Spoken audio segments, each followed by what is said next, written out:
गिबियावनो बयखौबो आंनि चेनेलाव बरायनानै लाबाय। नोंथांमोना आंनि चेनेलाव गोदानब्ला अननानै चेनेलखौ साबस्क्राइब खालामनानै लादो जाहाथे सानफ्रोमबोनि खौरांखौ मोननो हायो। दासिमनि मोननैसो खौरांफोरा जाबाय।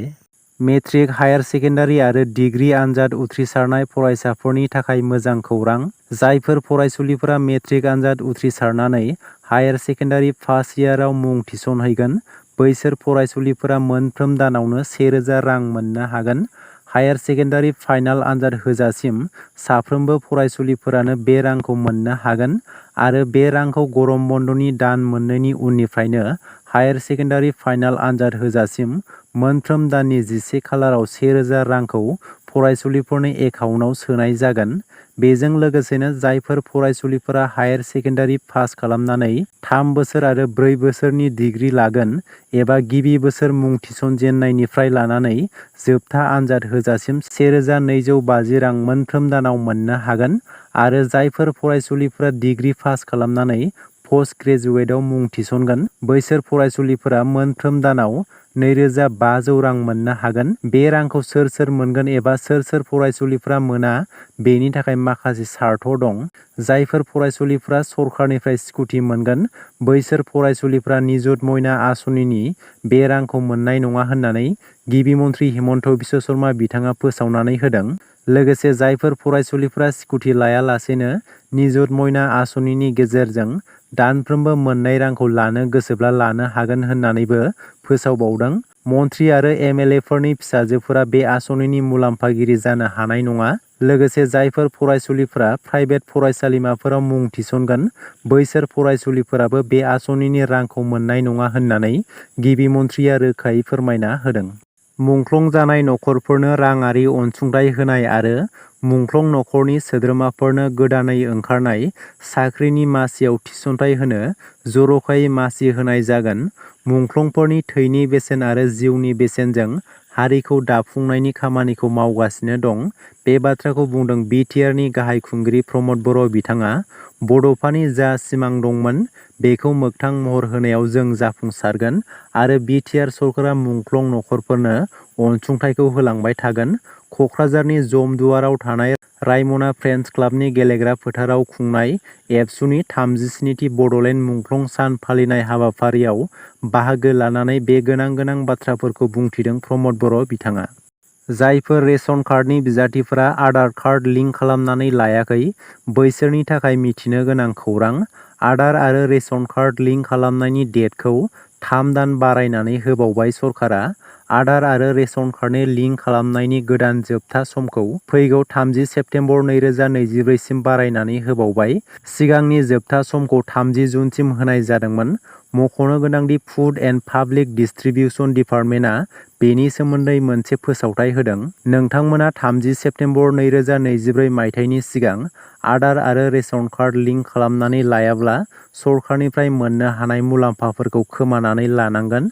आधारजों रेशन कार्ड लिंक खालामनो थाखाय गोनां जानाय फोरमान बिलाइफोर फारियै नखरनि गुबै रेशन कार्डनि फट'कपि, नखरनि सोद्रोमाफोरनि आधार कार्डनि फट'कपि, नखरनि गाहाय सुबुंनि आधार कार्ड फट'कपि, बेंक पासबुकनि मोनसे फट'कपि आरो नखरनि गाहाय सुबुंनि गांनै पासपर्ट साइज फट'नि गोनां जागोन।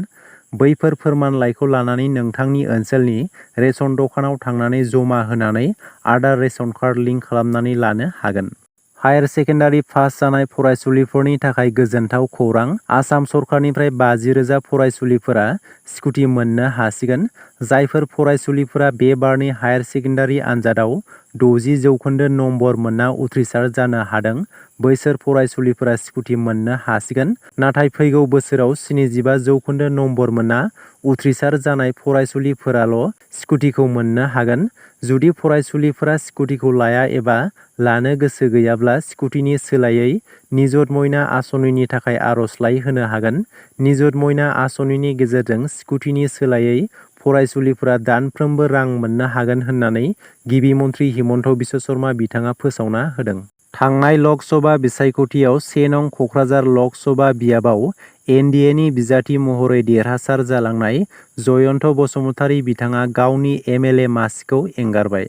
बिटिआर गोरोबथानि मोनफ्रोमबो दफाफोरखौ फैगौ द' दाननि गेजेरावनो 100% मावफुंथारनांगौनि थाखाय आसाम सरकार आरो मिरु सरकारखौ सांग्रांथि होदों। मिरु एबसुनि आफादगिरि दिपेन बर' बिथाङा जुदि बिटिआर गोरोबथायाव मोनबोफानाय मोनफ्रोमबो दफाफोरखौ मावफुंजोबाब्ला दुलाराय बर' फरायसा आफादा गोख्रोङै सोमावसारगोन।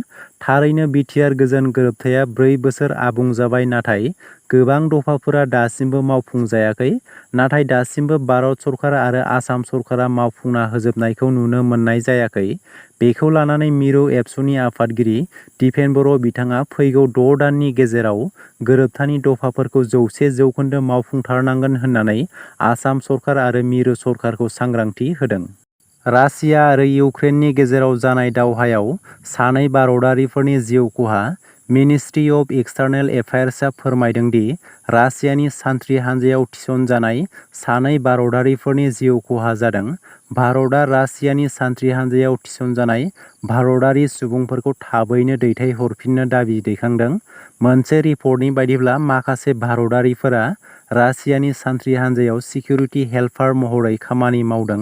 बिसोर भारतारिफोरखौ रासिया सिमानि माखासे ओनसोलाव रासियानि सान्थ्रिफोरजों थाफादेरनानै इउक्रेननि हेंथायै दावहा नांनो थाखाय नारसिनदों। मिनिस्ट्रि अफ एक्सटार्नेल एफेयार्सआ रासिया आरो इउक्रेननि गेजेराव जानाय दावहायाव जिउ गोमानाय सानै भारतारिफोरनि गोथै देहाखौ थाबैनो भारतआव दैथायहरनो दाबि दैखांदों। लोगोसे रासियानि सान्थ्रि हानजाफोरनि गेजेराव भारतारि नोगोरारिफोरखौ सान्थ्रि हानजायाव थिसननायखौ होबथानो दाबि दैखांदों। Ministry of एक्सटार्नेल एफेयार्सआ। दासिमनि मोननैसो गोनां खौरांफोरा बेनोमोन। गोजोन्थों।